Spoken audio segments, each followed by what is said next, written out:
One of the largest airports in the world is being built in the Philippines. Twice as big as JFK International and nearly 3 times bigger than Sydney Airport, New Manila International will engulf a staggering 2,500 hectares of land. And once complete, it'll be able to welcome 100 million passengers every year. Oh, and within 30 years, sinking land and floods could render this $15 billion project completely defunct. In its bid to lead the way for Southeast Asia, the Philippines is taking an enormous gamble on NMIA, or New Manila International Airport. You see, the nation's biggest and busiest airport, Ninoy Aquino International, is completely oversubscribed. Last year, it welcomed 50 million people through its terminals. That's even higher than pre-pandemic numbers. But Ninoy Aquino wasn't designed for this level of traffic. In fact, it was only meant to handle between 35 and 40 million passengers every year. And that's led to this place getting a reputation for major crowding and delays. When airports run into this issue, they often go for expansion to solve their problems. It's generally a lot simpler to keep the main logistics hub in one place, not to mention a heck of a lot cheaper than building a whole new airport. But there's a problem. Ninoy Aquino is completely locked in. It's surrounded by thousands of homes split into barangays, and in a city as densely populated as Manila, rehoming this population is pretty much out of the question. In fact, Manila is so densely populated that if you want to find a new spot for an airport, then you've got to get creative. Which brings us here. The land for this airport is being raised from the sea, setting the stage for the new Manila International Airport. Now, the first challenge for anyone using this airport is getting to it, because it's being built out on the sea. That's why expressways and rail line connections are under construction, including 2 separate airport toll roads measuring 8 and 18 kilometers.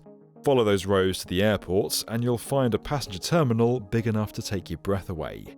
Now, you might have noticed I said passenger terminal, not terminals, plural. And that's because, unlike a lot of big airports where different terminals are built to filter passengers, that's not happening here. A quite frankly ridiculous 100 million passengers are all being processed through a huge, singular building. And it'll look absolutely spectacular.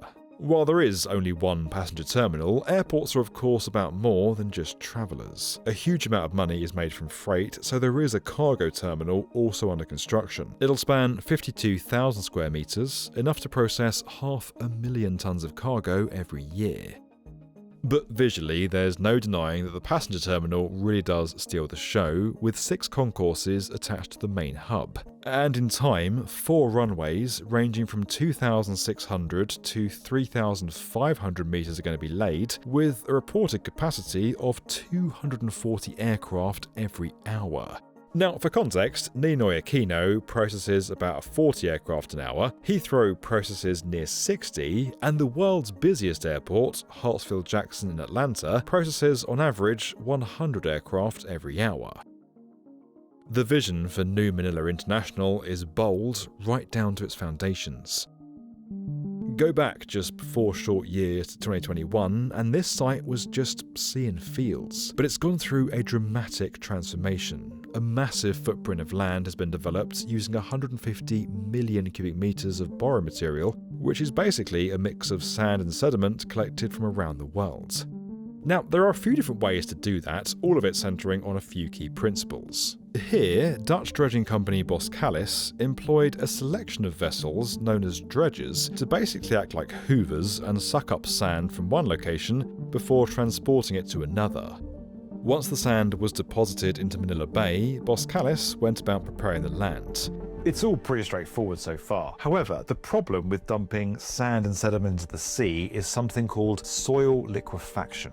It's where the material gets saturated with water and becomes unstable at its base. And that's not ideal when you're building something really heavy like an airport. Boskalis' solution is called dynamic compaction. It's a process in which 10 to 20 ton hammers are dropped repeatedly from 10 to 25 meters. That compresses the soil, displacing any water within it and making it a sturdier surface to build on, a bit like squeezing a sponge. Now, earlier this year, it was reported that 80% of the land had already been prepared. But as with pretty much every mega project, that's slightly behind schedule, and the blame goes back to a specific phrase I used earlier: borrow material. By the nature of the name, the sand used to create these foundations comes from elsewhere, and Boss Callis ran out. You see, the stuff we build our sandcastles out of as kids is actually an incredibly hot commodity. In fact, behind water, it's the most consumed natural resource on the planet. Nearly 7 billion tonnes of sand and sediment are dredged from our seas around the world each year. But as massive as those reserves are, they're limited. Sand is used for everything from concrete, mortar and glass to your more obvious applications like golf course bunkers and playground sandpits. Worldwide demand has turned into a vicious war, with people killed in the struggle for this material. Riverbeds and beaches are being stripped as developers search for more and more. And once Boss Callis ran out of sand for the original site, the project had no choice but to halt, delaying the opening date by a year.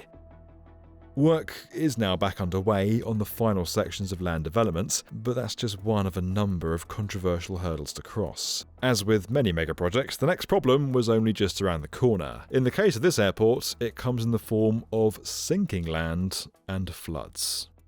You should take the, worst case scenario somehow. But the feasibility study went the other way. They took the most optimistic data. Assessments carried out by the airport's developer SMC predicted that sea levels would rise by about 5.3 millimetres a year up to 2050.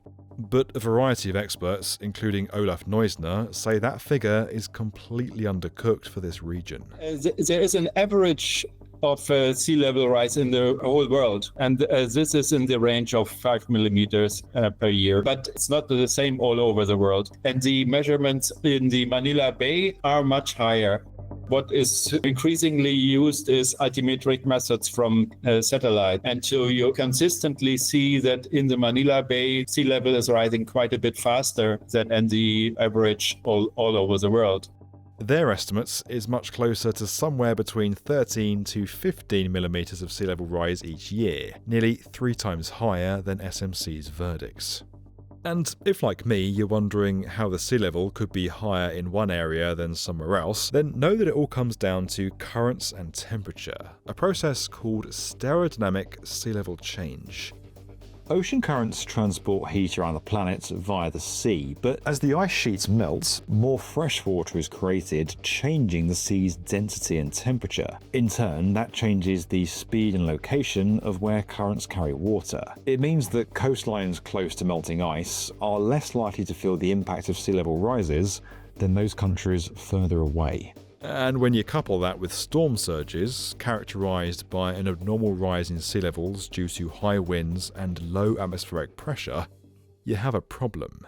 Manila sits in a typhoon region that faces powerful tropical cyclones. On average, about 20 tropical storms strike the Philippines each year, bringing heavy rain, strong winds, and deadly landslides. Rain patterns are changing towards drier dry seasons and wetter wet seasons. That means you might have droughts when you don't want them, and you might have too much rain and then floods. So the most likely scenario is increased floods in some areas, including, of course, Manila or the new airport area. And Bulacan, where the airport's being built, is one of the top 10 flood-prone areas in the country. If that wasn't enough, we've also got to point out that Manila Bay, as well as all coastal areas in the Philippines, sit along the Pacific Ring of Fire, a zone of high seismic activity. It means that earthquakes and tsunamis are much more likely. Basically, the new Manila International Airport is being constructed in a proverbial bear pit. And it's not like land reclamation guarantees granite-like stability. Sure, you're going to end up with a good surface. It's going to be strong and sturdy enough to put a building on. But preparing for an earthquake is a whole different ballgame. And part of the problem here is that Manila Bay features these thick layers of soft clay and loose sand, which are a nightmare for liquefaction and soil movement. To slow the sink and protect the land, engineers have got a few tricks up their sleeves, starting with rock revetments. They line the site like a large boundary wall with sloped sides to defend against tidal deterioration. With the perimeter covered, the land underneath where the airport's going to sit is then fitted with geogrids. They act like ribs to improve ground stability, while deep cement mixing or prefabricated vertical drains target the clay-like layer. But it doesn't stop there. To really condense the sand, horizontal vibrations and fluid penetrate through the ground to reduce soil friction and densify the layers. It's a process known as vibroflotation. So it's not like there aren't mitigating devices to strengthen the ground, but that doesn't protect the airport from flooding, so the landmass is going to rise to a height of about 4 meters. That's all great, but Global Witness reports the engineering assumptions are excessively optimistic. If experts are to be believed, flights could be grounded and runways covered in water within 30 years. That's if ground sinking doesn't cause greater issues first. It's particularly concerning that it has been passed. You don't need to be an expert to say that the coastal areas are at risk, particularly in the Philippines, and particularly this area is a very concerning area. Now, I'd love to say that's where the controversy surrounding New Manila International ends, but severe environmental damage caused to the ecosystem in Manila Bay, one of the most important coastal areas in the country, has been labelled as potentially irreversible. SMC will point to a commitment to plant new mangroves and a platform for migratory birds, but scientists say the wrong species of mangroves have been planted. Then there's the issue of displacement. Over 700 families and around 3,000 people will be directly impacted by this airport by being displaced, some of them with little or no compensation. And it has a trickle-down effect because it's not only the families that are displaced, but also the communities that their livelihoods depend on the coastal areas where the airport will take place. Now, we've talked a lot here about land reclamation and the ways in which New Manila International is going about it, but according to the developer, this isn't land reclamation at all. They've labelled the project a land development, seemingly bypassing strict government controls over creating new land in the sea. And while you can clearly see some pre-existing land where the project began, the sheer amount of sand dredged and dumped here makes that argument a difficult sell. SMC hasn't responded to the B1M's request for comments.